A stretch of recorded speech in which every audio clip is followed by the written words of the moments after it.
Welcome to NTD News Today. Here are today's top stories. Israel warns that the conflict in Gaza could intensify and scolds Lebanon over rocket and drone attacks targeting Israel.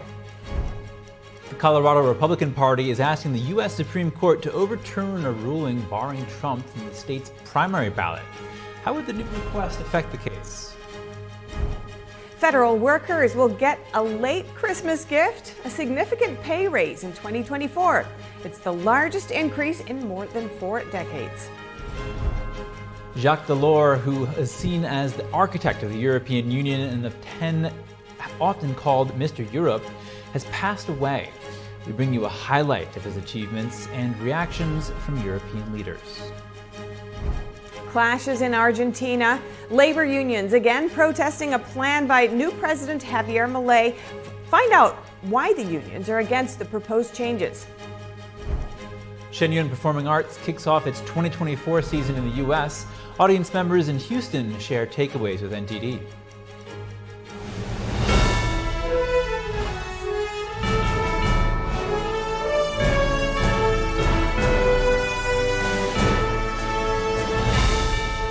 This is NTD News Today, live from our NTD Global Headquarters. Here are Stephania Cox and Chris Beers. The Colorado Republican Party is fighting to keep former President Trump on its March primary ballot. It's asking the U.S. Supreme Court to overturn the state Supreme Court's unprecedented ruling to kick Trump off the 2024 ballot. The Colorado GOP was a party in the Colorado Supreme Court case. Trump has not yet filed his appeal, but is expected to soon. The Colorado judge who presided over the trial granted the state GOP's request to intervene in the case shortly after the lawsuit was filed. The party asked the U.S. Supreme Court to take up the case in its filing yesterday and restore Trump's name onto the Colorado ballot. The state court's pause on the ruling is set to expire January 4th, will now be extended indefinitely until the U.S. High Court announces if it will take up the appeal. If it does, the extension will continue until a final decision is made.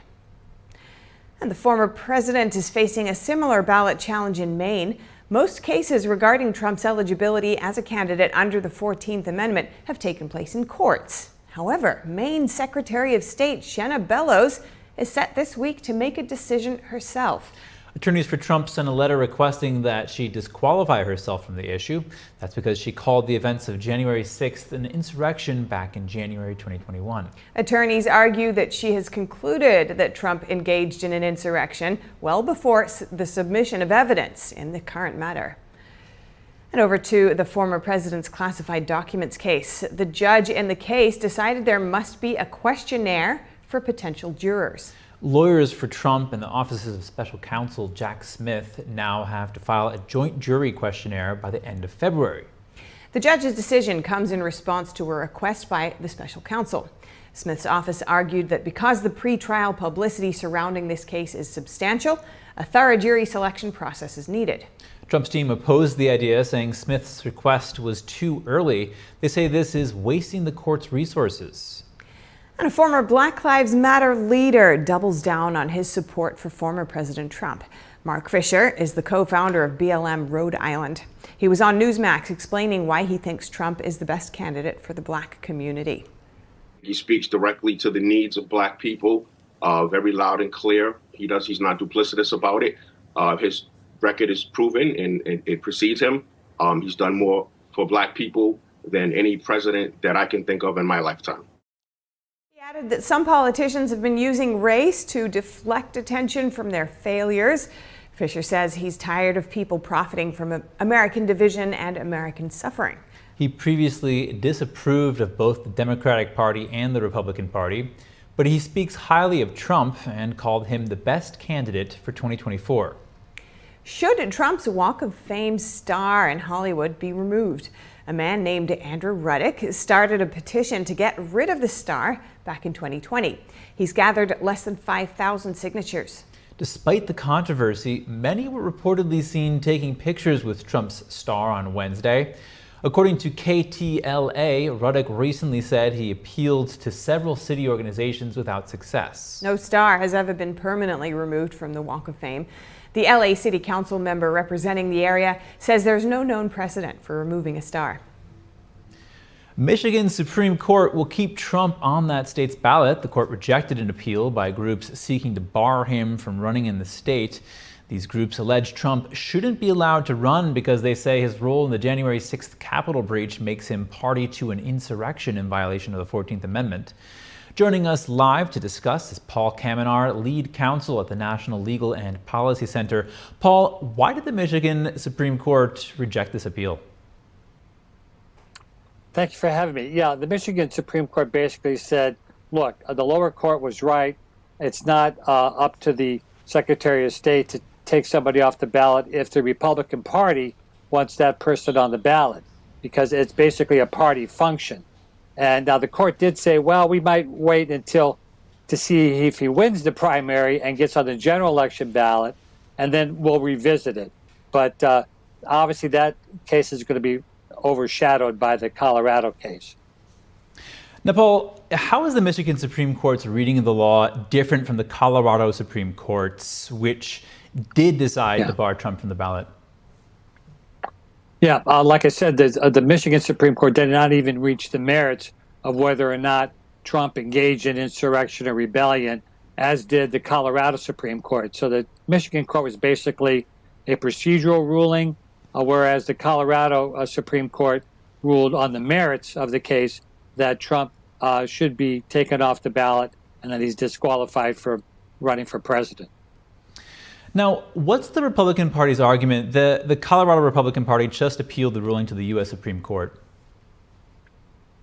Yeah, they certainly did. And they made the arguments there that basically they made below. The first argument they made is that the 14th Amendment doesn't even apply to the president. It doesn't mention the word president. It mentions members of Congress, members of the Senate. It mentions president-electors and vice president-electors. And then it says officers who took an oath of office to protect the Constitution. But it doesn't mention the president. So the first argument is it doesn't even apply to Trump.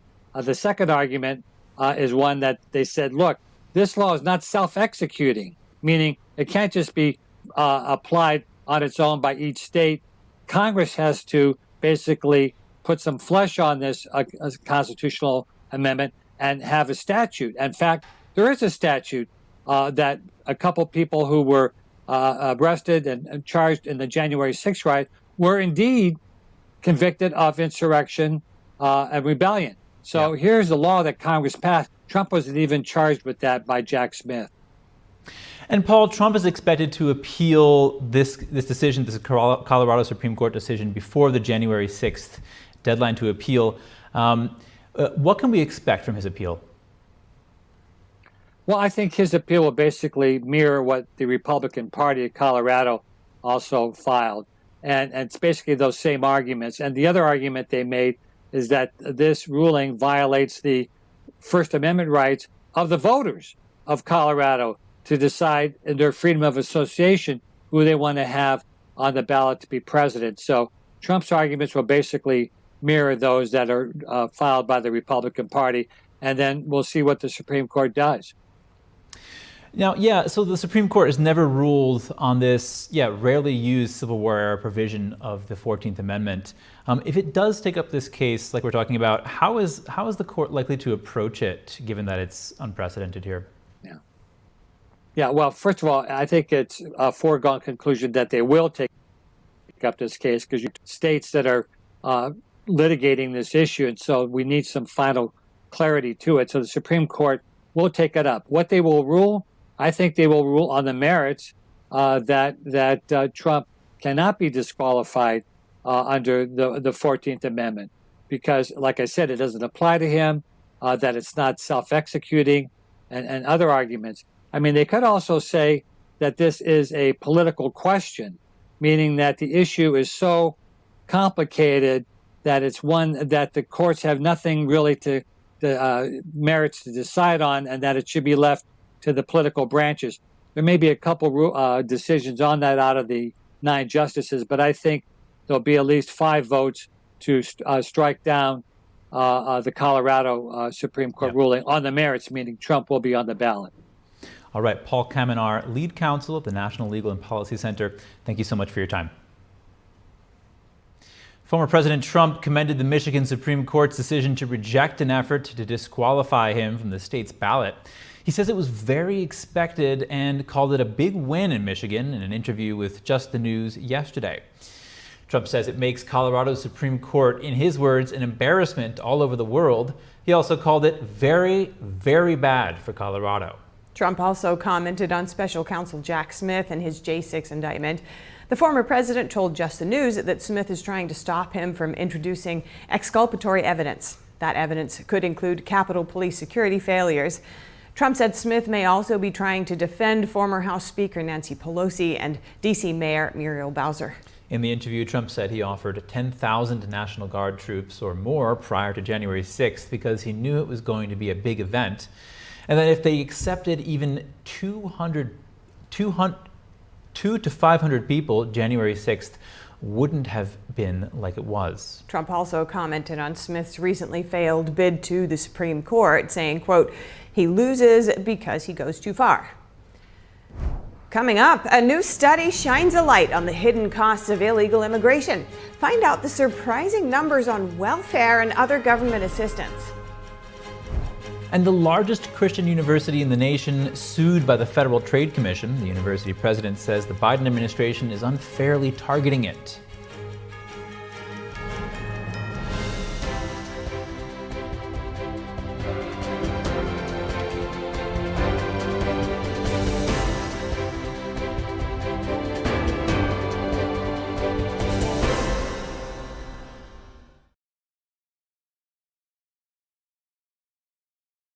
Anyone who's ever sold a home will tell you it's really hard. And it's one of the biggest financial decisions you'll ever make. That's why who you work with matters. Together with HomeLight, we take care of every detail.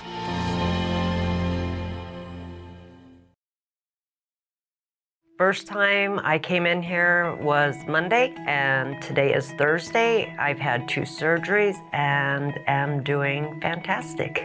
I'm still in shock that I can walk.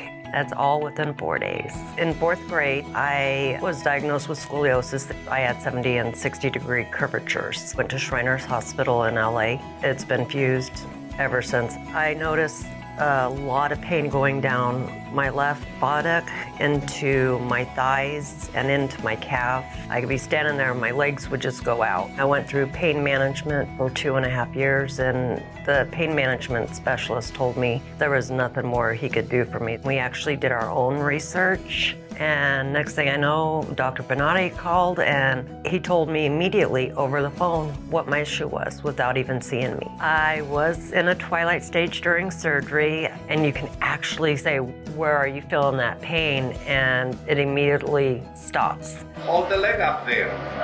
No pain here? No. No pain here? No. No pain on the butt? No. All of a sudden, they're all, do you want to get up and walk? Well, I couldn't walk before, and I got up and I just started crying because I had no pain. And I had all my weight on my left leg and on my right leg, and I walked a straight line with no assistance, no falling, no grabbing onto the walls, nothing. I held my own weight. And that's the first time in months that I was able to walk by myself. Benatti succeeds where others fail.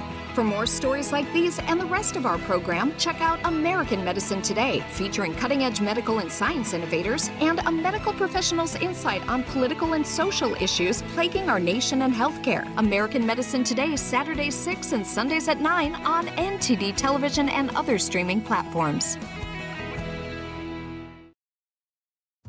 Say goodbye to harsh, bitter coffee and hello to a delicious, smooth brew. With specialty quality beans, expertly roasted in-house, you'll taste the difference with every sip. Fermented with a blend of 50 enzymes, Days Coffee delivers a rich brew like no other. Made with the highest grade specialty beans available, you're sure to taste the difference. Elevate your morning with Days Enzyme Fermented Coffee.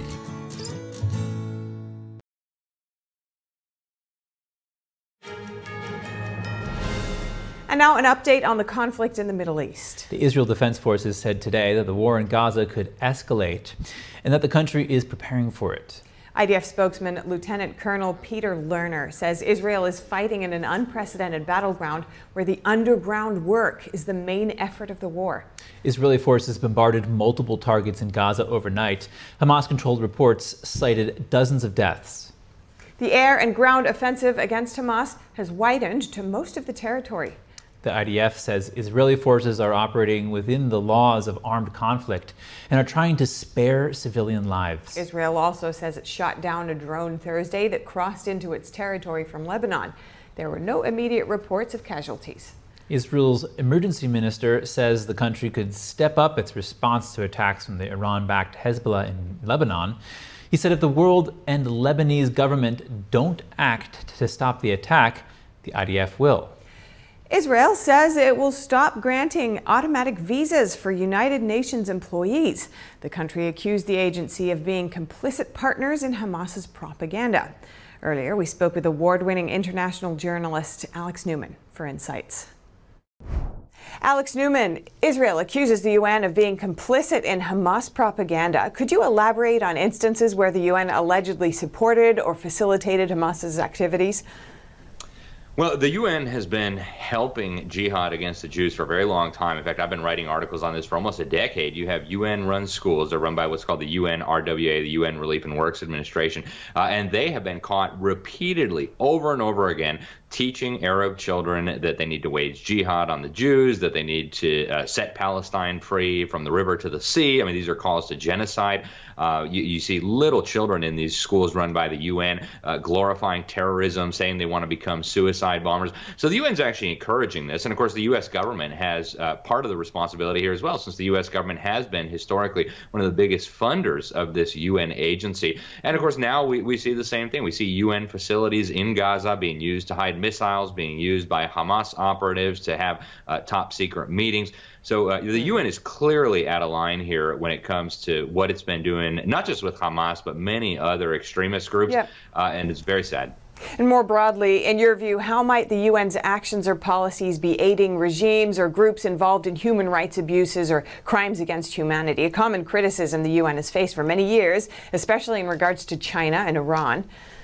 Yeah, and that's another really important point to mention. Everybody wants to talk about what Israel is allegedly doing in Gaza and in the West Bank. And if we're so concerned about Muslims, and I think we should be, we ought to be talking about the Communist Chinese Party that has at least 1 million, maybe 2 million innocent Muslims locked up in re-education and concentration camps in Western China.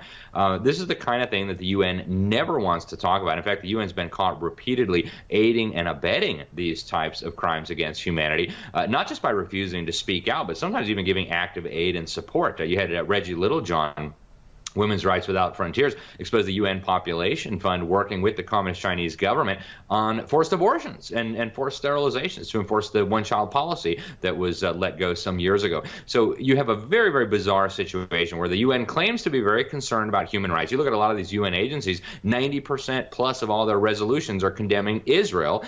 0 are condemning the Communist Chinese or any of the other mass murdering dictatorships on the planet. And really, people should be scratching their head and saying, what's going on here? Israel's Ministry of Foreign Affairs claims the UN Secretary General legitimized war crimes and crimes against humanity. Could you offer some context or examples that illustrate this allegation? Well, Antonio Guterres has been making a variety of statements that I think at best you can consider really, really idiotic. He has been continually portraying Arabs as victims and Jews as aggressors. And really, that should not be surprising here at all. What you see is a very close alliance between Hamas and the socialist and communist movements of the world. This is, of course, not a new phenomenon. And people need to understand Antonio Guterres' background. Before taking over the UN, he was actually running something called the Socialist International. It's the world's largest alliance of socialist and communist political parties on the planet. Many of these political parties govern nation states. The Communist Chinese are regularly visitors and friends of this network. So that's the background that Antonio Guterres comes from. I don't believe he's especially concerned about the Arabs in Gaza or anywhere else. I believe he's concerned with advancing the socialist and globalist narrative. In your experience and research, how do decisions made by international organizations like the UN affect the perception and handling of conflicts such as the Israel-Hamas situation? Unfortunately, around the world, the UN is still relatively highly regarded. And so when you have the Secretary General of the UN making a statement, when you have a UN body, even if it's a UN organization, a specialized agency, issuing a resolution condemning or approving of something, unfortunately, when it comes to public opinion and even when it comes to the behavior of governments, these are very, very powerful instruments. And so to have an international organization like this that is so clearly hostile to the values of human liberty, to the values of real human rights, not the UN's fake human rights that very much agrees with the Communist Chinese vision, we have a huge problem on our hands. I think that's changing rapidly in the United States. The UN is kind of becoming persona non grata, but around the world, people have still not realized that the UN engages regularly in deception and bias, and it's actually, in my opinion, a very dangerous organization. Alex Newman, thank you so much. The U.S. announced yesterday what officials say could be the final package of military aid to Ukraine. That's unless Congress approves supplemental funding that is stalled on Capitol Hill. The military aid package is worth around $250 million and will be pulled from Pentagon stockpiles. It includes air munitions, artillery, ammunition, and medical equipment. According to a Pentagon spokesman, no more funding is available to replace weapons taken from department stockpiles. The Ukraine Security Assistance Initiative Fund is also depleted. Meanwhile, President Biden is urging Congress to pass another $110 billion aid package. More than half the requested package would include aid for Ukraine. It also includes a further $14 billion in aid for Israel and $14 billion to secure the southern border, with the remainder allocated for security needs in the Asia-Pacific. And now for a look at immigration. A new report by the Center for Immigration Studies says illegal immigrant households use welfare significantly more than other households. Nearly 60% of illegal immigrant-led homes use one or more welfare programs, compared with around 40% of households headed by people born in the U.S. Illegal immigrants can't access most welfare programs, but more than half of such households have at least one U.S.-born child who can access the programs. A dozen states offer Medicaid to all low-income children, regardless of immigration status. Such kids also have access to various government food and meal programs. And another report examines the immigration court backlog under the Biden administration. Syracuse University's Transaction Records Access Clearinghouse, or TRAC, says there were over 3 million pending cases in November. The backlog has grown by about 1 million cases since November 2022. The TRAC report says immigration judges are swamped, with each justice responsible for about 4,500 cases each. And meanwhile, to the U.S. and Mexico, they're keeping their border crossings open. Railroad crossings were temporarily closed due to large numbers of illegal immigrants. The Mexican president today said talks with the U.S. delegation, including Secretary of State Antony Blinken, were productive regarding border commerce. But he added that they didn't discuss the issue of fentanyl trafficking much. The U.S. wants Mexico to tackle fentanyl trafficking, while Mexico wants stronger U.S. controls on firearms reaching drug cartels. Federal employees will be getting a pay bump in 2024. President Biden has finalized an average pay raise of over 5%. It's the largest increase for federal workers in more than 4 decades. President Biden authorized the increase in an executive order signed on December 21st. The following date, he signed the National Defense Authorization Act for fiscal year 2024, which included an over 5% raise for military personnel. The increase marks the largest since 1980, when former President Carter signed off on a 9.1% average increase. A development in the impeachment probe of President Biden. House Republicans are investigating if Biden tried to prevent or discourage his son, Hunter Biden, from complying with their subpoenas. They say such obstruction would be a punishable crime. Oversight Committee Chair James Comer and Judiciary Chair Jim Jordan sent a letter to White House counsel Edward Siskel. They're seeking all documents and communications sent or received by employees of the president's office regarding Hunter Biden's deposition. Republicans subpoenaed Hunter Biden for a deposition set for December 13th. The president's son did not appear on that date. He instead went to Capitol grounds and made a public statement saying he would not comply with the subpoenas. The Federal Trade Commission said yesterday it filed a lawsuit against the largest Christian university in the nation. The FTC accuses Grand Canyon University of deceptive advertising, illegal telemarketing, and misrepresenting the school as a nonprofit. The FTC says the school deceived prospective doctoral students about the cost and course requirements of its doctoral programs, among other things. The lawsuit follows a nearly $38 million fine on the university in October by the Education Department, also for misrepresenting the cost of its doctoral programs. The Education Department says fewer than 2% of doctoral graduates completed their program within the advertised cost. Grand Canyon University President Brian Mueller said at the time that the Biden administration was unfairly targeting the university. Coming up, North Korea says it's speeding up war preparations. Find out how it could impact the nuclear program and cooperation with Russia. And when life gives you lemons, after nearly 2 years of fighting Russia, Ukraine says it has big plans to do business making weapons. More in just a moment here on NTD News.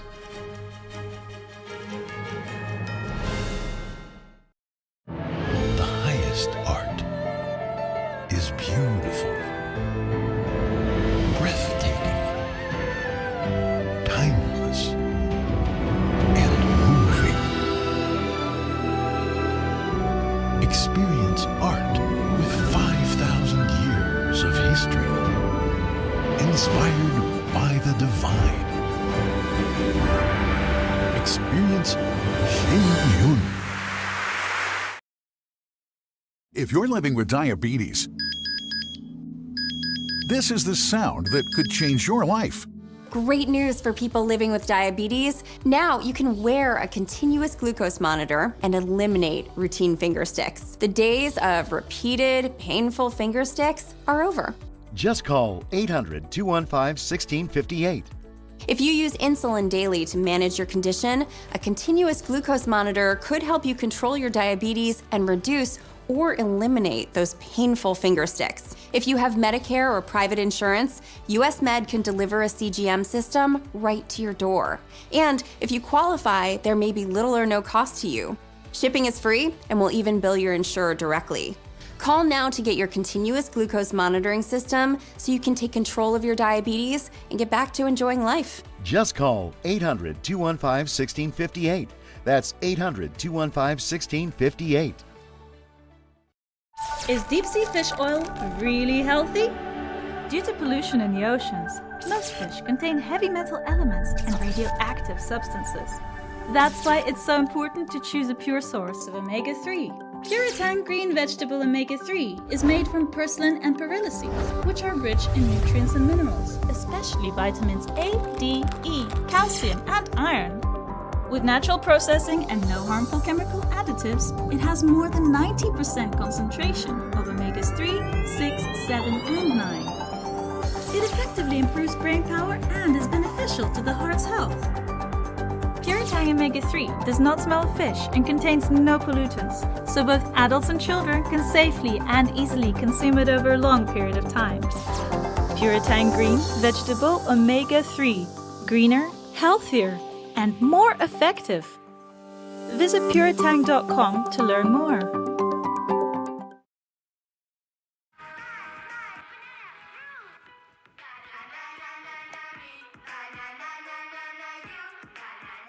Losing the fear of looking foolish comes with age. Who did you steal him from? Losing your way in your own home doesn't. Confusion with time and place may be a sign of Alzheimer's. Mom, are you okay? Yeah, I'm fine. Early detection gives you and your loved one time to plan for the future. Learn the warning signs of Alzheimer's.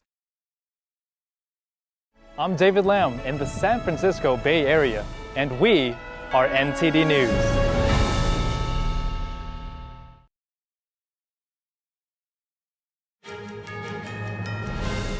Thank you for staying with us. North Korean leader Kim Jong-un was beating the war drum yesterday. He ordered the military, the arms industry, and the nuclear weapons sector to speed up war preparations. Kim also said Pyongyang would expand strategic cooperation with its allies. North Korea has been expanding ties with Russia, among other countries. Washington accuses Pyongyang of supplying military equipment to Moscow for use in its war with Ukraine, while Russia provides technical support to help the North advance its military capabilities. In South Korea, President Yoon Suk-yeol called for the immediate retaliation if there was any provocation from the north. Yoon visited a frontline military unit today. Yoon spoke to troops, urging them to immediately crush the enemy's will for provocation. Yoon was also briefed on military readiness by officers and met with enlisted soldiers. Ukraine says it aims to become a weapons production hub for the West. The head of Ukraine's defense industry said yesterday that the country is ramping up local arms production and shared some plans for next year. We do not want to compete. We want to build partner relationships. There is a market that wasn't available for Western military industrial companies. This is a market that Russia usually controlled, and we want to enter this market together and with joint projects. Ukraine's defense industry currently consists of 300,000 employees and more than 500 companies, 400 privately owned. It produces 3 times more products in 2023 compared to 2022. In 2024, it will start to increase its efficiency by 6 times compared to 2023. The architect of the European Union and former socialist Jacques Delors has passed away. The former president of the European Commission died in Paris at age 98.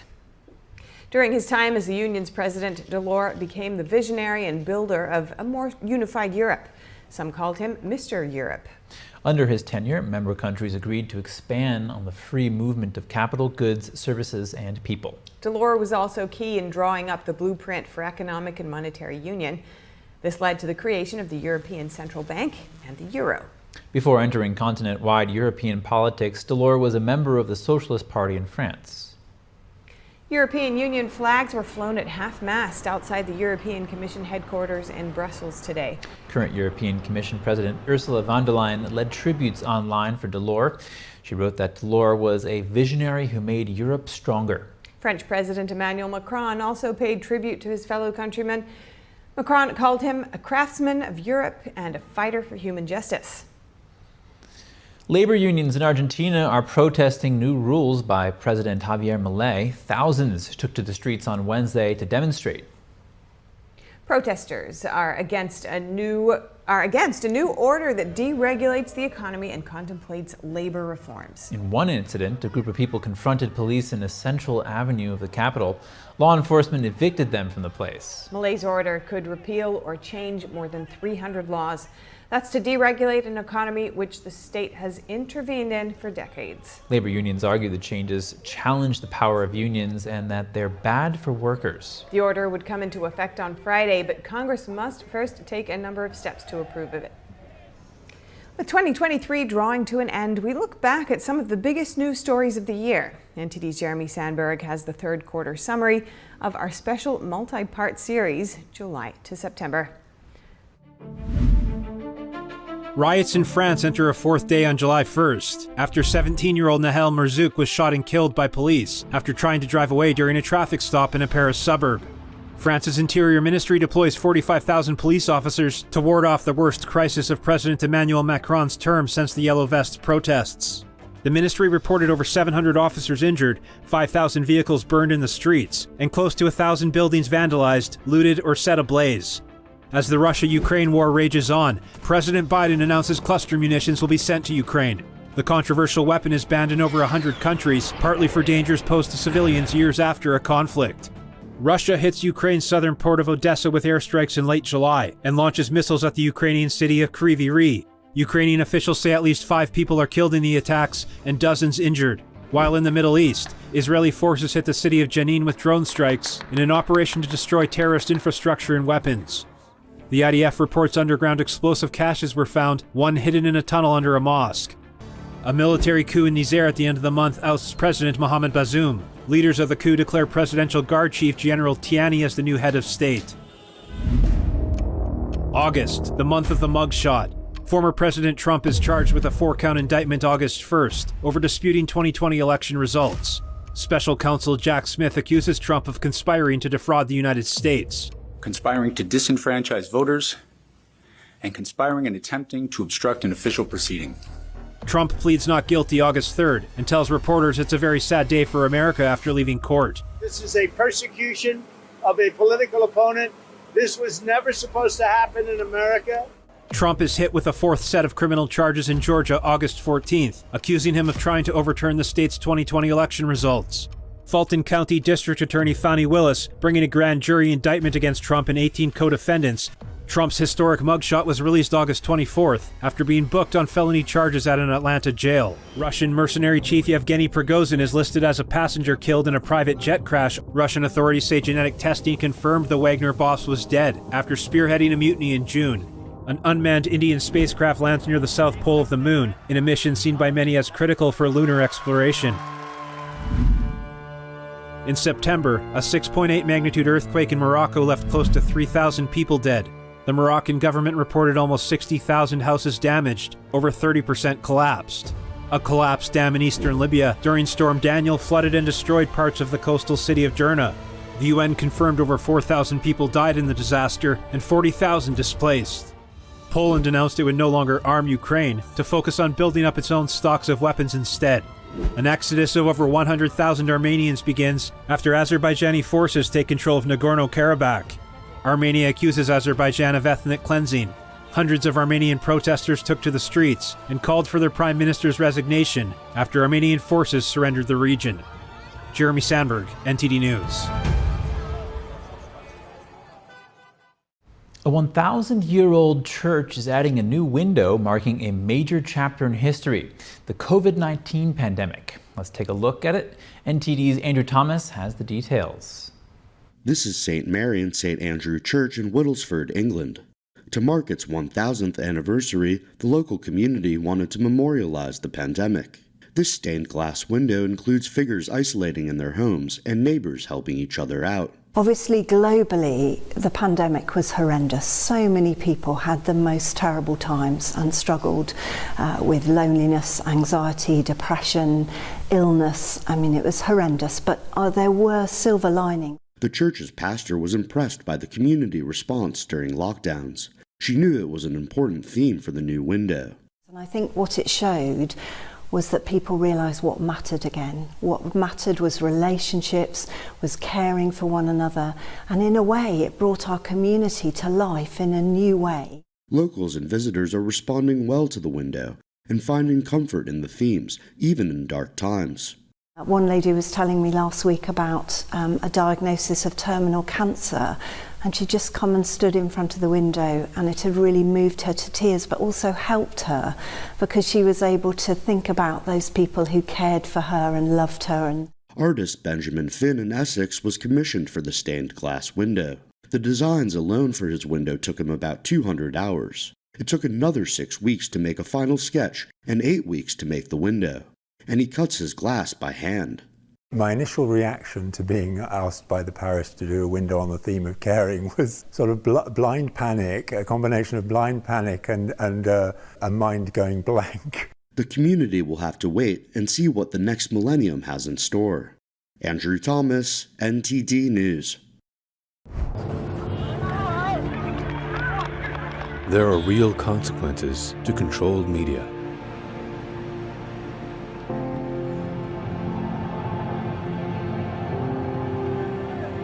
And NTD's founders know them firsthand. Our freedom of thought is the price. This is the lesson that guides us in everything we do.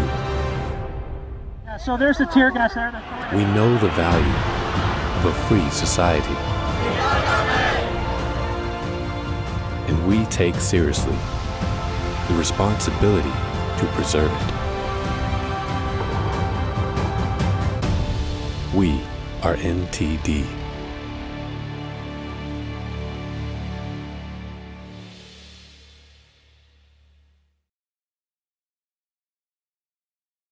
Anyone who's ever sold a home can tell you it is really hard. That's why who you work with matters.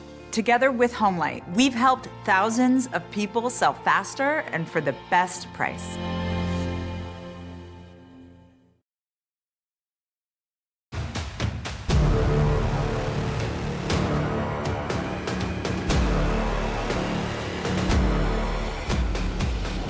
Organize your freezer. Now keep your freezer fresh and long-lasting. Smart Freezer Container. Thanks, Soyun.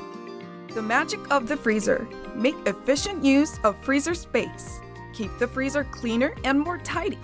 Easy to store modular system. Resistant from -22 degrees to 212 degrees. For family safety, BPA-free and LDPE material. Different sizes for different applications, depending on the size and use. Use it smartly. Efficient space utilization for cold air circulation. Neatly organized with minimal empty space. Partitions and trays for more efficient storage. Smart Freezer Container. Thanks to Soyun.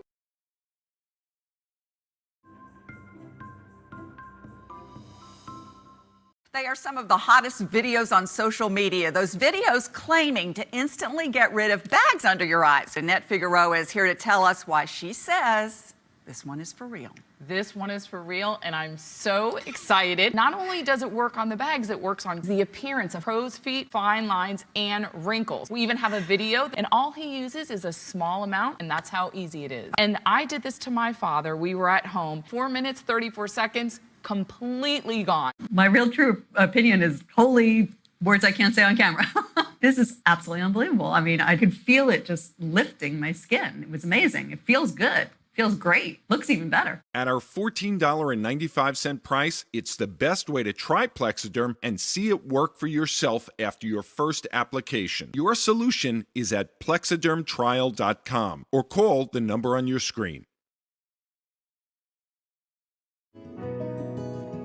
Looking for a healthy and smooth-tasting brew? Drop by Days Coffee Roasters today and explore our wide selection of specialty-grade, small-batch roasted coffee. Home to North America's first enzyme-fermented coffee, we source a wide selection of specialty-grade coffee beans from around the world, and our baristas are ready to craft your customized brew. Visit Days Coffee at 28 North Street, Middletown, New York. Come experience a brew like no other.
I'm Kelly Wright in New York City, and we are NTD News.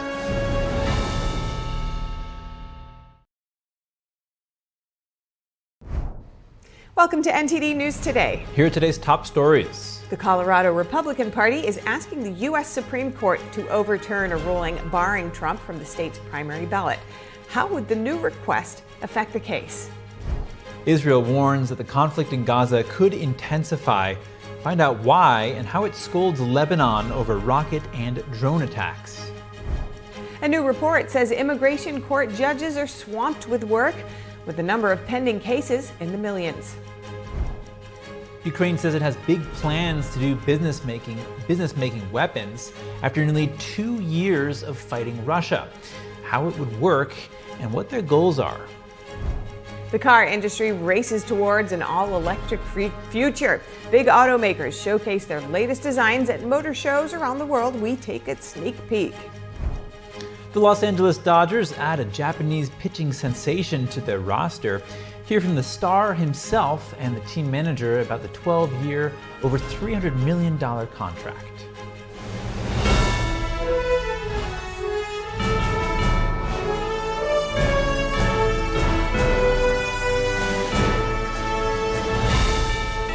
This is NTD News Today, live from our NTD Global Headquarters.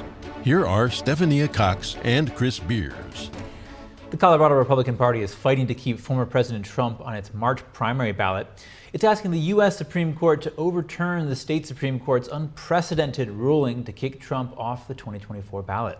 The Colorado GOP was party in the Colorado Supreme Court case. Trump has not yet filed his appeal, but is expected to do so soon. The Colorado judge who presided over the trial granted the state GOP's request to intervene in the case shortly after the lawsuit was filed. The party asked the U.S. Supreme Court to take up the case in its filing yesterday and restore Trump's name onto the Colorado ballot. The state court's pause on the ruling, set to expire January 4th, will now be extended indefinitely until the U.S. High Court announces if it will take up the appeal. If it does, the extension will continue until a final decision is made. And the former president is facing a similar ballot challenge in Maine. Most cases regarding Trump's eligibility as a candidate under the 14th Amendment have taken place in courts. However, Maine's Secretary of State Shen Yun is set this week to make a decision herself. Attorneys for Trump sent a letter requesting that she disqualify herself from the issue. That's because she called the events of January 6th an insurrection back in 2021.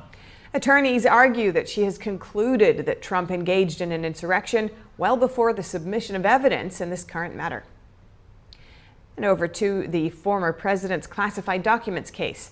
The judge in the case decided there must be a questionnaire for potential jurors. Lawyers for Trump and the Office of Special Counsel Jack Smith now have to file a joint questionnaire by the end of February. The judge's decision comes in response to a request by the special counsel. Smith's office argued that because the pretrial publicity surrounding this case is substantial, a thorough jury selection process is needed. Trump's team opposed the idea, saying Smith's request was too early. They say this is wasting the court's resources. A former Black Lives Matter leader doubles down on his support for former President Trump. Mark Fisher is the co-founder of BLM Rhode Island. He was on Newsmax explaining why he thinks Trump is the best candidate for the Black community. He speaks directly to the needs of Black people, very loud and clear. He's not duplicitous about it. His record is proven and it precedes him. He's done more for Black people than any president that I can think of in my lifetime. He added that some politicians have been using race to deflect attention from their failures. Fisher says he's tired of people profiting from American division and American suffering. He previously disapproved of both the Democratic Party and the Republican Party, but he speaks highly of Trump and called him the best candidate for 2024. Former President Trump commended the Michigan Supreme Court's decision to reject an effort to disqualify him from the state's ballot. He says it was very expected and called it a big win in Michigan in an interview with Just the News yesterday. Trump says it makes Colorado's Supreme Court, in his words, an embarrassment all over the world. He also called it very, very bad for Colorado. And Trump also commented on special counsel Jack Smith and his J6 indictment. The former president told Just the News that Smith is trying to stop him from introducing exculpatory evidence. That evidence could include Capitol Police security failures. Trump said Smith may also be trying to defend former House Speaker Nancy Pelosi and D.C. Mayor Muriel Bowser. In the interview, Trump said he offered 10,000 National Guard troops or more prior to January 6th because he knew it was going to be a big event, and that if they accepted even 200 to 500 people, January 6th wouldn't have been like it was. Trump also commented on Smith's recently failed bid to the Supreme Court, saying, quote, "He loses because he goes too far." And as Iowa's caucuses draw nearer, we take a look at the sentiment on the ground there. Joining us live is Epoch Times political reporter Lawrence Wilson. Lawrence, welcome. You've been out there speaking to voters. What are the primary concerns or key issues that Republican voters in Iowa seem most passionate about ahead of the caucuses? Well, they're not going to be a surprise to you. The number 1 and 2 are probably the economy and the border. So I heard a lot about inflation. I heard a lot about the fuel prices, the price of groceries, even diapers and formula, and also a lot about the border. People very concerned about the influx of illegal immigrants into the country and what seems to be happening down on the southern border. I think if there's a word or a theme, really, that I heard more than any other, it would be stability. I think people really want change, and they're looking to have a sense of stability and security restored. Now, remember, I was speaking with Republican voters because we're just ahead of the Republican primary. Absolutely. And in regards to the national sense of among Republican voters, did you see any alignment or differentiation with Iowan Republican voters? In terms of Iowa versus the rest of the country, I think the issues were largely the same as what you would hear elsewhere. I think President Trump really has redefined the party, as you see kind of nationally, but when you get talking to people around the state, there were a variety of viewpoints, but the undercurrent of Trump populism runs pretty deep there. The protectionist impulse, America first, skepticism about supporting Ukraine, dissatisfaction with government spending. These are all things I heard on my trip through Iowa. And so you're talking about here support for Trump is strong, but how is he faring in the polls there? And have there been any significant challenges that candidates have faced, particularly in Iowa? Yeah, Trump is doing well in the polls in Iowa, just like the rest of the country, but not as well as elsewhere. Part of the reason for that, I think, is that these other candidates are spending a lot of time here. They're meeting a lot of people, so they're making some traction. But Trump still has more than a 30-point lead. Other candidates are attracting some support, though. In terms of what stood out with Iowa voters and what's the difficulties are, Iowa's a retail politics state. You've got to be there. You've got to be engaging with people. They're used to that. They expect that. And so as Vivek Ramaswamy pulled his television ads here recently, what candidates find is that just going on TV is not enough. You've got to be in the diners, at the local stops, and meeting people. That's the real challenge to getting votes in Iowa. Yeah, now, so as these Iowa caucuses do approach quite quickly now, what's the main thing that you think our viewers should be looking out for, and what's the significance of these caucuses this year? Yeah, the main thing about Iowa is, and especially this year, I think, you don't have to win to win. Iowa is about breaking out of the pack and sort of defying expectations. Now, President Trump, as the clear front runner, really does have to win, and he is expected to win. However, the others, DeSantis, Haley, Ramaswamy, if they can score above their poll numbers and show that they're really doing better than what people think, close that gap a little bit against President Trump, that would be a win for them. And that really is what has defined Iowa in the past. It's about breaking out of the pack a little bit and gaining more national attention. So that's what I'll be looking for on January 15th. Which one of those three contenders may defy expectations and do better than what people think they will? Great. Thank you so much, Lawrence Wilson. Always great to speak with you. Next up, Republican Congresswoman Lauren Boebert of Colorado will be seeking election in another district. In a video released yesterday, Boebert said she will run in the state's 4th congressional district in 2024. The district is currently represented by Republican Congressman Ken Buck, who is not running for re-election. In the video, Boebert says switching districts was the right move for her personally, as well as for those who support the conservative movement. She's currently representing the state's 3rd congressional district. However, she was expected to face a tough re-election race against Democrat Adam Frisch. She faced off against Frisch in the 2022 midterm elections and narrowly won re-election by less than 600 votes. GOP presidential candidate Nikki Haley is facing backlash following her comments on the Civil War. At a campaign event in New Hampshire yesterday, Haley told the crowd that the Civil War was about the government interfering with people's freedoms. She also described the Civil War as two sides fighting for different values, one for tradition and one for change. One voter then criticized her for not mentioning slavery. Thank you, Ambassador. Thank you. Please, what was the cause of the United States Civil War?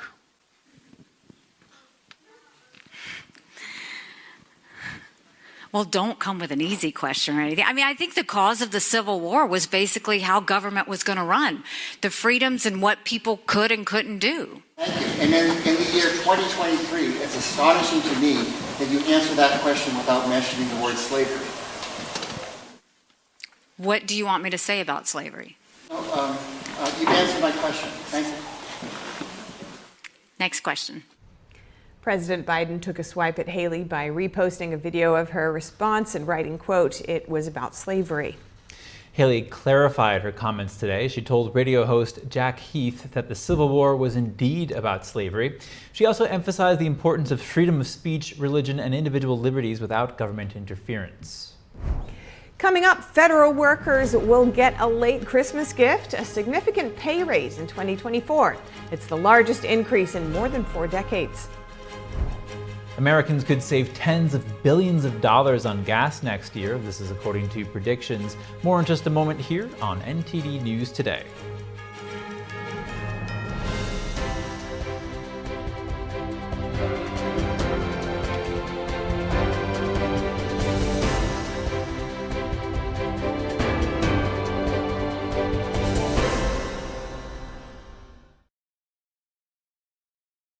I'll be home for Christmas. You can count on me. Please have snow and mistletoe and presents under the tree. Right now, all over the country, kids at Shriners Hospitals for Children are able to go home and be with their families for the holidays. And it's only possible because of the monthly support of people just like you. Thanks to a generous donor, every dollar you give can help twice as many kids like me and have double the impact. With your gift of just $19 a month, only 63 cents a day, we'll send you this adorable Love to the Rescue blanket as a thank you, and a reminder of the care you'll be providing so kids can be with their families.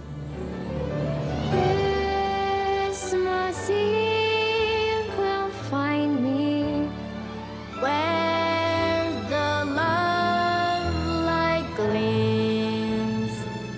It only takes a moment to call the number on your screen, or you can visit loveshriners.org right now on your phone or computer. Thanks to a generous donor, your gift will go twice as far and help more kids like me. Because every child just wants to be home for the holidays, and your gift makes that possible. Your call is the best gift of all.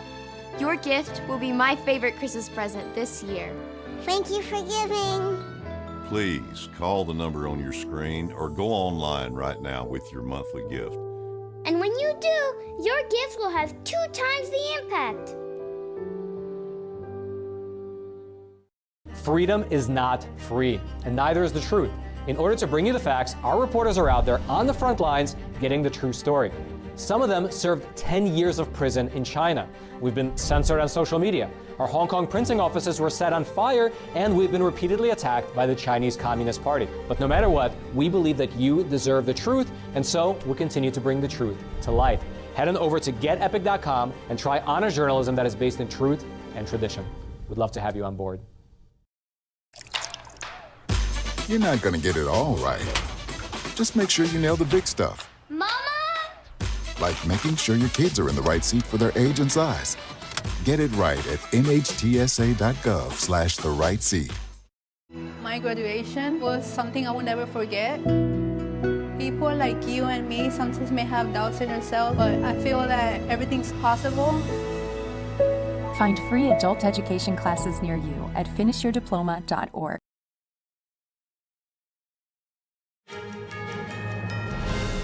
And now an update on the conflict in the Middle East. The Israel Defense Forces said today that the war in Gaza could escalate and that the country is preparing for it. IDF spokesman Lieutenant Colonel Peter Lerner says Israel is fighting in an unprecedented battleground where the underground work is the main effort of the war. Israeli forces bombarded multiple targets in Gaza overnight. Hamas-controlled reports cited dozens of deaths. The air and ground offensive against Hamas has widened to most of the territory. The IDF says Israeli forces are operating within the laws of armed conflict and are trying to spare civilian lives. Israel also says it shot down a drone Thursday that crossed into its territory from Lebanon. There were no immediate reports of casualties. Israel's emergency minister says the country could step up its response to attacks from the Iran-backed Hezbollah in Lebanon. He said if the world and Lebanese government don't act to stop the attacks, the IDF will. Another Hamas hostage is confirmed dead. She was a 70-year-old American-Israeli Canadian. A kibbutz in southern Israel made the announcement today. According to the kibbutz, Judy Weinstein was fatally wounded during Hamas's October 7th attack in Israel, and her body remains held in Gaza. Her husband, an American-Israeli, was killed on October 7th.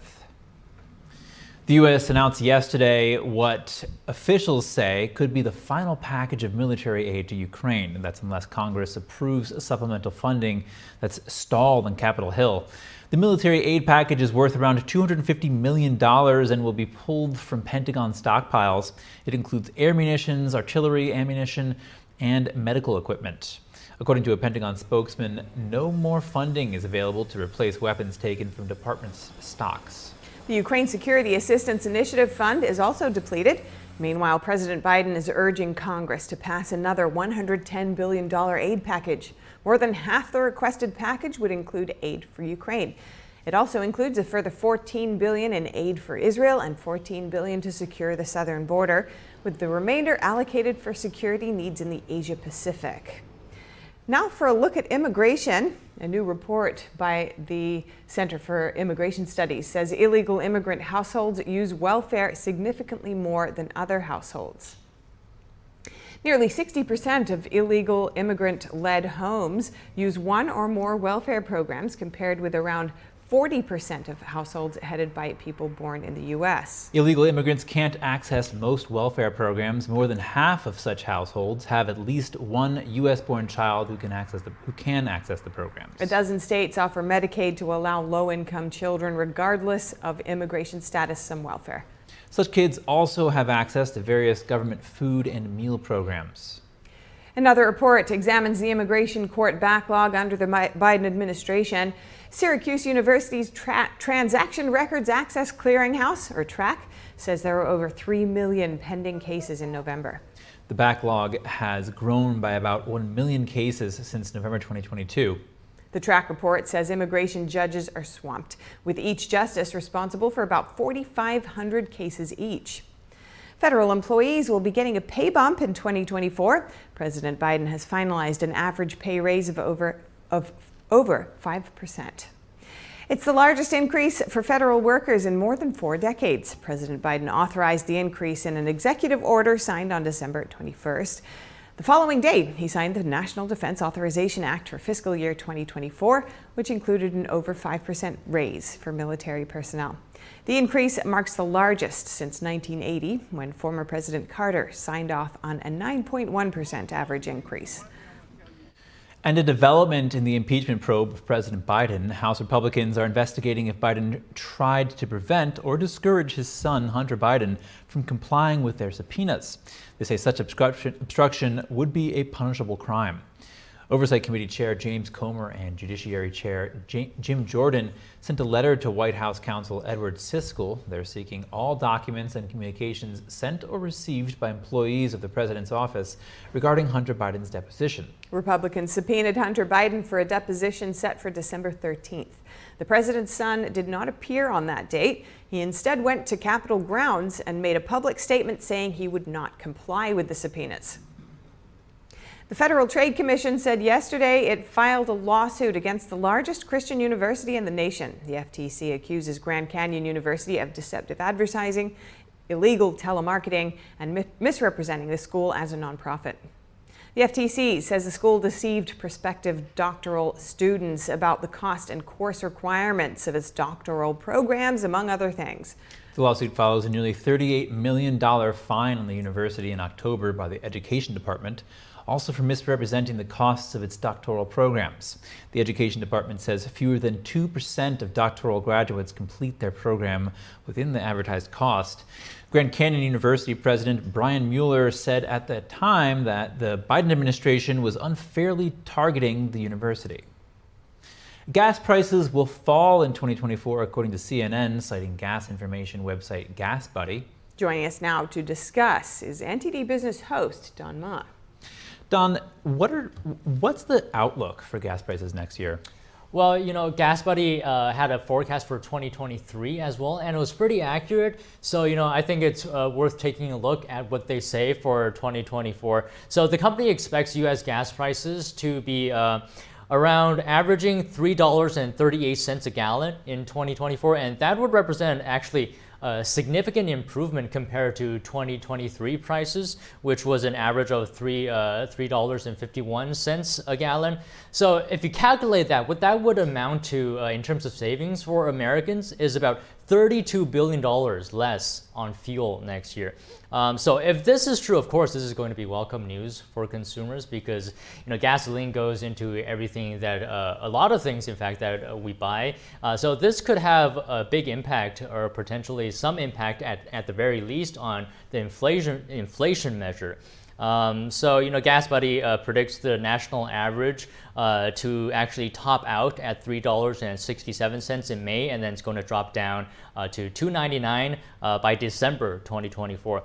And the reason why GasBuddy is pretty optimistic about gas prices, despite, you know, a difficult geopolitical landscape right now, right, is that the United States is set to produce a record of 13 million barrels per day of oil during the fourth quarter of this year, and this is according to a report by S&P Global Commodity Insights. So, you know, this could as well provide a cushion for consumers against spiking gas prices, but, you know, we'll see. So what are some of the factors that could make the prediction wrong? Well, yeah, you're right. Like any forecast, this call for lower gas prices in 2024 could be a little bit off in either direction, depending on what factors are in play here. For example, if the U.S. economy sees a sudden slowdown, of course, that would dampen demand on gas, and that could potentially make the prices even lower than what GasBuddy had predicted. But on the other hand, if the Middle East conflict escalates, right, that could threaten energy supplies, and that could spike oil prices back up to $100 a barrel potentially, and that could push up gasoline prices. GasBuddy says that one major concern for them as well is America's refining capacity, because refineries are actually crucial when it comes to transforming crude oil to gasoline and other products. And we've seen that with extreme weather events this year, including heat waves. And they have at times knocked refineries offline. And this could put a bottleneck on the supply of gas. So, you know, that could be a factor, and especially on the East Coast, it only takes one refinery to go down for gas prices to surge.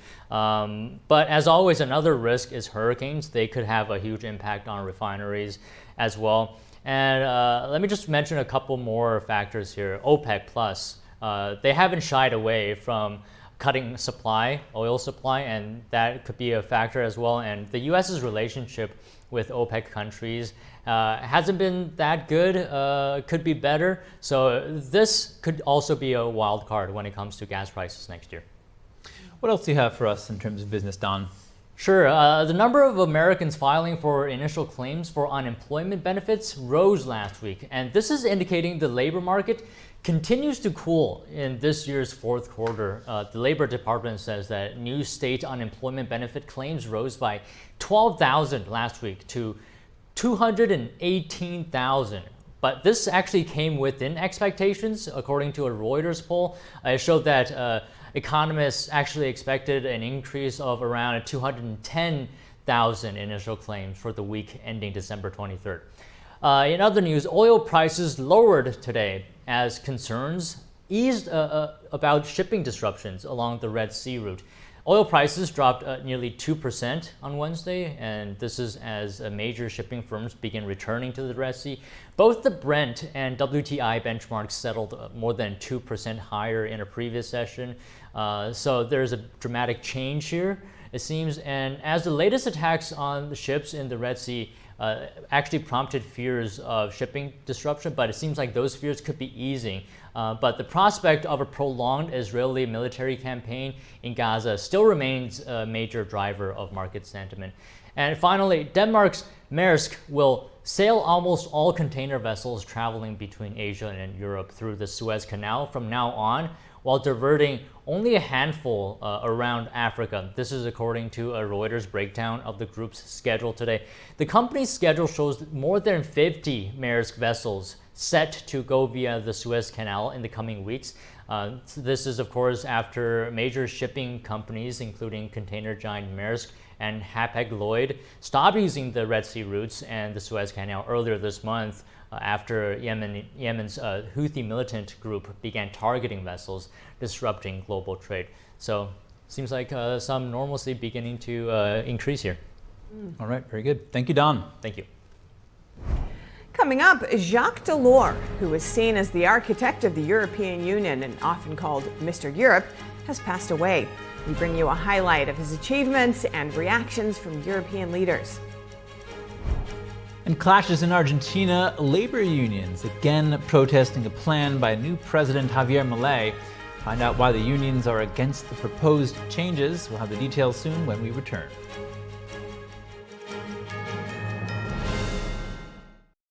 The highest art is beautiful, breathtaking, timeless, and moving.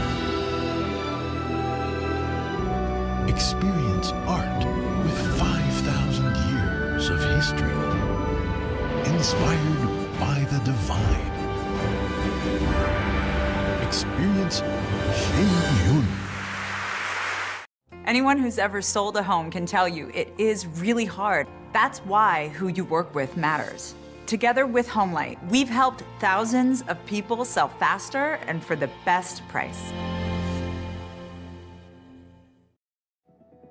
Do you feel the bills getting higher and higher every time you check out at the supermarket? Do you feel your monthly discretionary money has decreased, although your income increases yearly?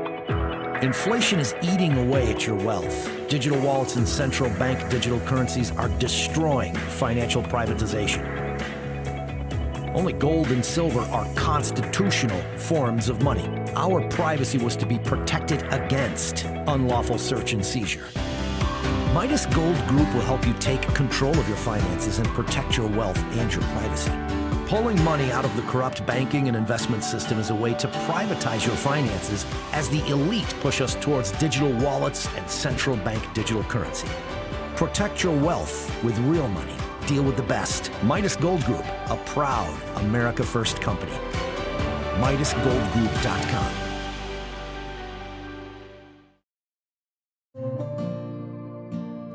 Imagine a coffee that cares for your health. Expertly fermented with a 50 enzyme complex to enhance flavor and remove bitterness. small batch roasted to a decadent medium dark, resulting in a brew that is gentle on digestion, low acid, and up to 90% less caffeine than regular coffee.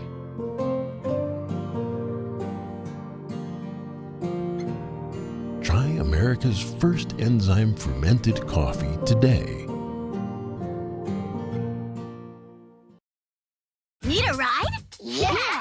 Driving with kids is a big responsibility. Hop in and buckle up! So don't sweat the small stuff. You got paint all over our paper! Get the big stuff right instead. What does that mean? Like making sure your kids are in the correct car seat and buckled up for safer travel. That deserves a wiggly wiggly wig. To make sure your child is in the right seat for their age and size, visit nhtsa.gov/the right seat. I'm Melina Wisecup on Capitol Hill, and we are NTD.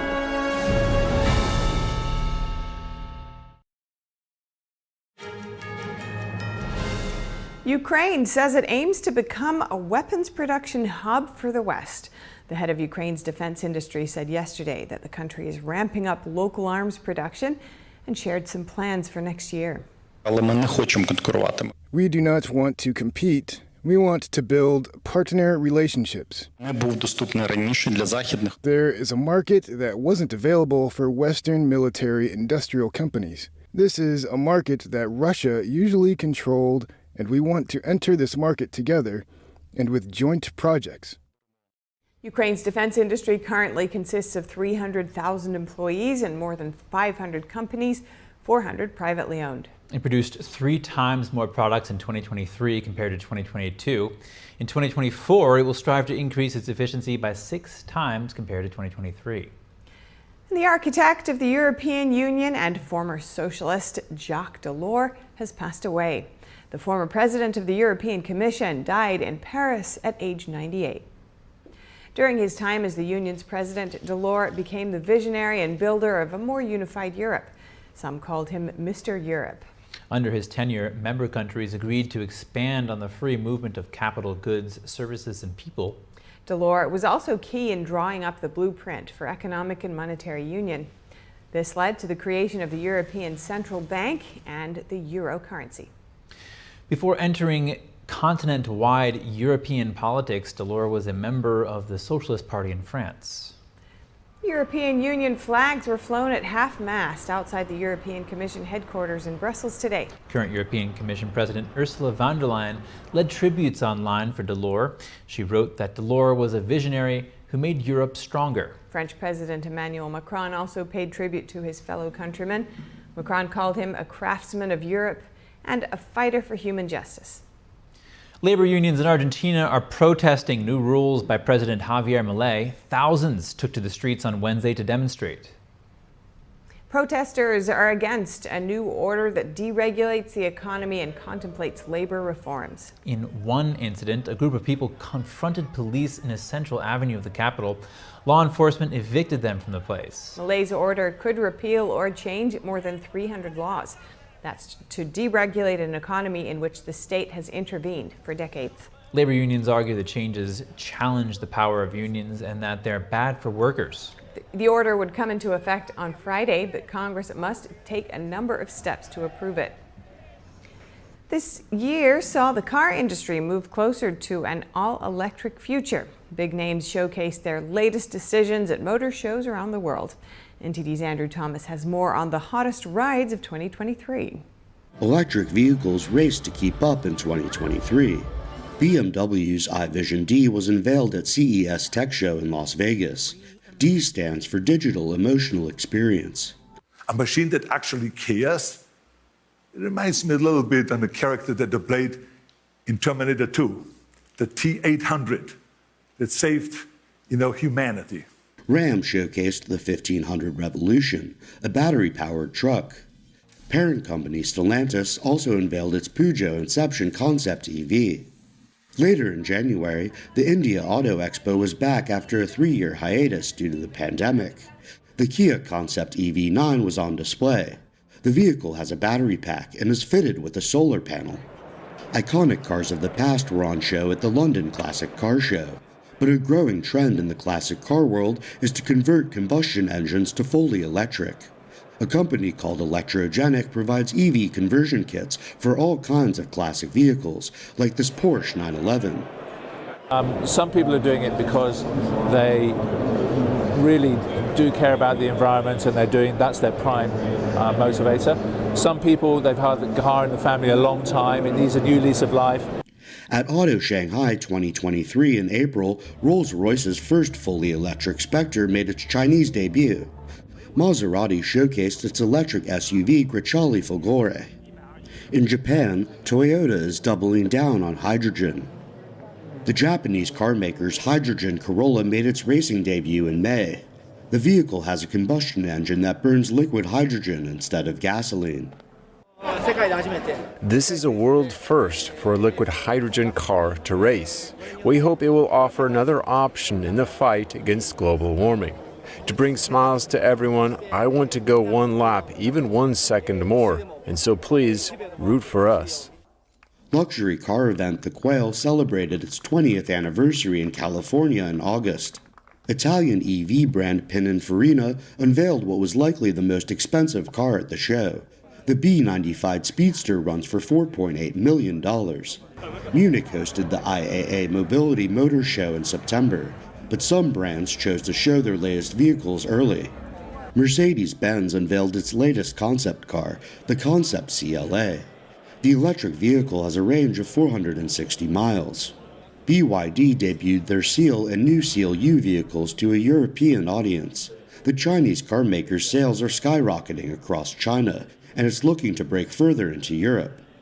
Opel debuted its electric concept car in Munich as well. Its gliding silhouette design boosts aerodynamic efficiency. A lot of the firms are really gearing up for sort of 7-8 years, where in Europe they're going to have basically fully electric lineups. The Geneva Motor Show was held outside of Switzerland for the first time in its history. Qatar hosted the event in October. Porsche's Mission X made its Middle Eastern debut at the event. The Japan Mobility Show in Tokyo was also held in October. Visitors got up close to concept cars from Nissan, and Mazda unveiled its iconic SP EV. Andrew Thomas, NTD News. The Los Angeles Dodgers have officially added Japanese pitching sensation Yoshinobu Yamamoto to its roster. The right-hander signed a 12-year, $325 million contract last week.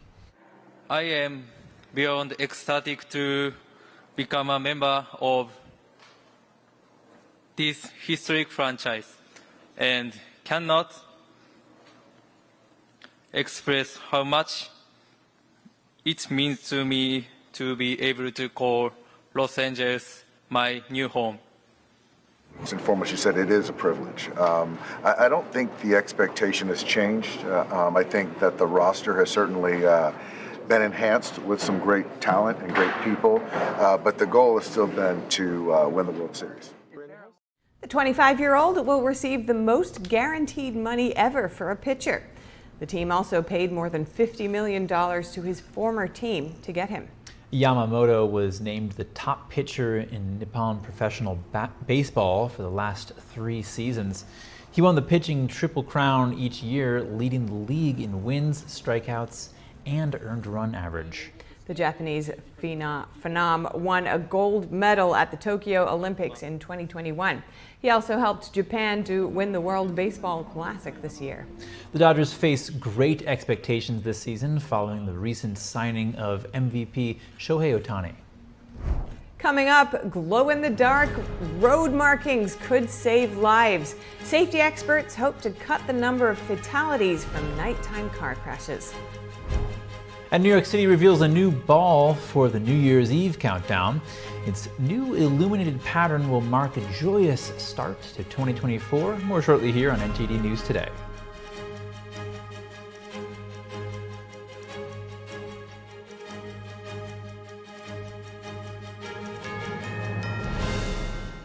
What do you do when your tire goes flat? and there's no air anywhere. You reach for Bullseye Pro, the smarter, faster, hands-free way to fill it up with air. Bullseye Pro is equipped with a rechargeable lithium-ion power plant. So fast and so convenient. It's like the power of an air compressor in the palm of your hand. Look, you can inflate all 4 tires on a single charge. It has a built-in smart pressure digital sensor that gauges and automatically stops when the set tire pressure is reached. Easily inflate pool toys, exercise balls, and more. Call or go online now and get the complete Bullseye Pro inflation system for the factory direct price of just $79.99. Plus, we'll ship your entire order free, and we'll give you a 50% discount on a second one. Order now. To order, call 1-800-984-7221. That's 1-800-984-7221, or go to getbullseyepro.com.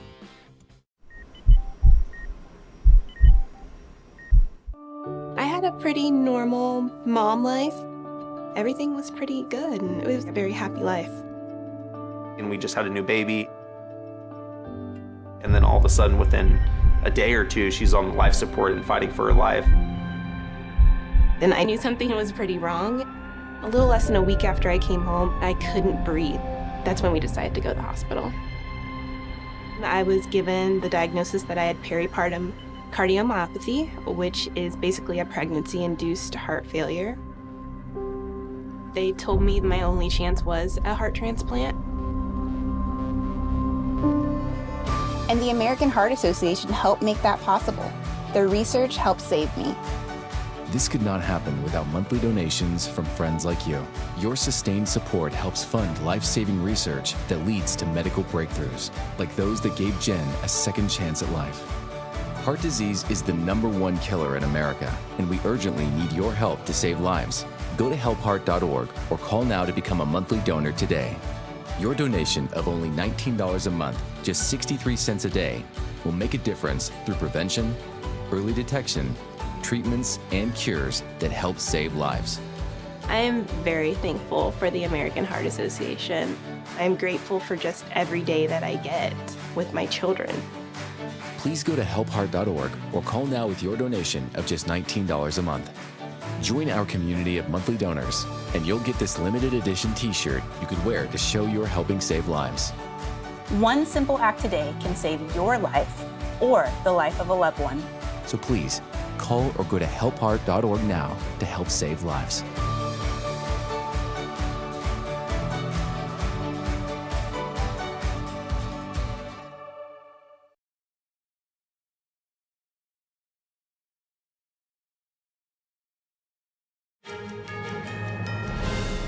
Welcome back. A huge clam on the verge of extinction has made a comeback. Marine biologists report a surge in their numbers in waters off Croatia. NTD's Andrew Thomas has more on the mollusks. Clam numbers have plummeted in Croatia's region of the Adriatic Sea. Until recently, scientists only knew of around 10 survivors of the species Pinna nobilis. We know that there are more of them in Spain, but in one location. In Italy, there are more of them in one location, but in the rest of the Mediterranean, either we don't have data, like for the eastern and southern Mediterranean, or they simply don't exist. Greece doesn't have them. But last year, a diver spotted a group of 20 near the shore in the north of the Istria Peninsula. Here in Istria, 3 weeks ago, 81 Pinna nobilis specimens were found. 5 of them have died in the meantime, leaving a significant number of 76 still alive. This is a large number compared to the 10 or so found in the Mediterranean this year. The clamshells can grow as much as 4 feet across. The mollusks play an important ecological role by filtering seawater and allowing other organisms to flourish. The problem is that there are mostly individual Pinna nobilis and it cannot reproduce itself. This finding of over 20 in one place is even more significant because they can probably reproduce here, and that is the next step for us to determine. Are they infected? Are they sick? Can they reproduce? In the aquarium in the Adriatic town of Pula, they are kept in specially filtered water, cleared of parasites. Biologists are providing them with a pristine environment to strengthen them. We keep them here to provide them with the cleanest possible environments. At the aquarium, we have UV-treated and filtered water down to 1 micron, ensuring that Haplosporidium, the parasite, cannot enter our systems and eventually their pools. Additionally, we strive to strengthen and keep them alive in controlled conditions. It's too early to determine the cause of the resurgence, but Croatia's government is funding more research. Andrew Thomas, NTD News. Glow-in-the-dark road markings could help cut the number of fatalities from nighttime car crashes. Safety experts in Australia say they could be particularly impactful in rural areas. 10 miles of Australia's rural roads have been marked with a special photoluminescent paint. Developed by Smarter Light, the markings glow green at night and don't require any power. Well, the Smarter Light line markings simply absorb light through the process known as photoluminescence. They become energized and effectively store the energy from sunlight in this case, and that light is then emitted over a long period of time well into the evening. Nearly 40% of road traffic accidents in the Australian state of Victoria happen at night. There are more than 100 fatalities annually on rural roads. The high-risk locations are sharp bends, intersections. But even more than that, we're dealing with a lot of locations where it's fog. In a foggy condition, not many things are helping you. But this photoluminescent line marking, it has the potential to actually show the path where you're going. Smarter Light says it believes the technology can also help in case of wildfires. King Lake was devastated by the Black Saturday fires of 2009. Now the town is testing the glow-in-the-dark lines. We think that'll then translate to a fire environment where the smoke and people are trying to evacuate the area, that there could well be a benefit from the photoluminescent lines because they're a shade of green that's easier to see than the white lines, there's better contrast to the road. Local resident Sam D'Agostino was initially skeptical, but he's come to appreciate the glow-in-the-dark markings. As personal experience, during the foggy moments that we have morning and night, the corners have been so much more visible. I think the locals are really welcoming this technology. Smarter Light says they're now in talks to export the technology to the Middle East, Africa, and Central and South America, potentially saving the lives of drivers on rural roads on multiple continents. Andrew Thomas, NTD News. Stemming Europe's migration crisis, the European Union just agreed to immigration policy years in the making. That deal would address the flow of migrants into the continent from North Africa and the Middle East, many of whom perish in boats crossing the Mediterranean Sea. Todd Bensman, Senior National Security Fellow at the Center for Immigration Studies, was just in Europe investigating the migrant crisis there. He joins us now. Todd, tell us about what you saw in Europe and the state of the crisis there. Sure. Well, you can see clearly that a major surge is underway on the Balkans route that was the scene of a really catastrophic mass migration crisis in 2015-2016. This is the route that comes up from Turkey, Greece, all the way up through Hungary, Bosnia, Croatia, and Slovenia that way. Certain things happened that really facilitated this surge in numbers that we haven't seen since 2015-2016. Mostly Afghans, but probably the most numerous now are Syrians once again. But the numbers have tripled in the last year, and they doubled last year from the year before that. So the numbers are really high coming through the Balkans route. I know we see a lot of reporting about the sea routes. That's also up, coming over the Mediterranean, but this is really something unusual, and it's causing the European Union to really grapple with solutions. And what's driving this, Todd? Well, a few things. One is that in January of 2023, Croatia, which had been doing a lot of pushbacks back into Bosnia, joined the Schengen zone, which is the borderless, free travel zone throughout the EU. And they abandoned all of their border posts as part of that. The smugglers and the immigrants realized that they had a clear shot now straight into desirable, wealthy EU countries. where they could easily claim asylum and then just kind of be released to go anywhere they want. The other thing that happened was Serbia decided earlier in 2023 to make their country visa-free. So anybody could come in from Cuba and Ecuador and Brazil and anywhere around the world, Africa, and they did, to take advantage of the new Schengen zone opening. Remember, Hungary had built walls, Serbia had built some walls, Macedonia had built some walls, Austria, Slovenia had all built walls. But when Croatia joined the Schengen zone, it really created this opening that, kind of acted as an escape hatch for a lot of high pressure, backup. And how is this mass migration affecting this region? Well, the European Union is now pushing back on these routes. They're trying everything they can because it's just ahead of elections in a bunch of different EU countries, and the voting populations are not happy about these numbers. So you can still see, though, that the migration is continuing in UN camps all along the way from the Greek-Macedonia border. I was there. I visited these camps. I was on the Greek side, and immigrants from all over the world can be found there, from Africa, from Asia, from the Middle East, from South Asia, just kind of pouring through these camps. That's where you can see them. They're way stations where they can resupply and then head through Croatia, through the Slovenia gap that's opened up. A new liberal government took over in Slovenia. They abandoned their fence. They're welcoming everybody. And if you're an immigrant or smuggler, that's your ticket. And Todd, what is Europe doing about this, and what can the U.S. learn from their approach? Well, the Europeans are doing pushbacks. They've asked the Croatians to fortify their border with Bosnia, which is where a lot of them are coming through, and they're cracking down under threat of sanctions as a new member. And Serbia was pressured to end its visa-free zone, so they ended that about in October. So the numbers are kind of starting to come down a little bit there.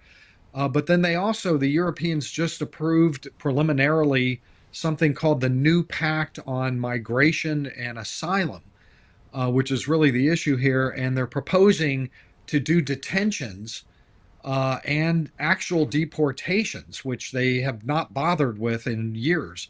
There's like 1 million people that are just left undeported throughout Europe. So if this is ratified, deportation and detention measures to create safe third countries where they can wait it out, those are policies that would immediately fix the U.S. southern border as well if we start paying attention, our candidates for president and other offices. All right, Todd Bensman, thank you so much.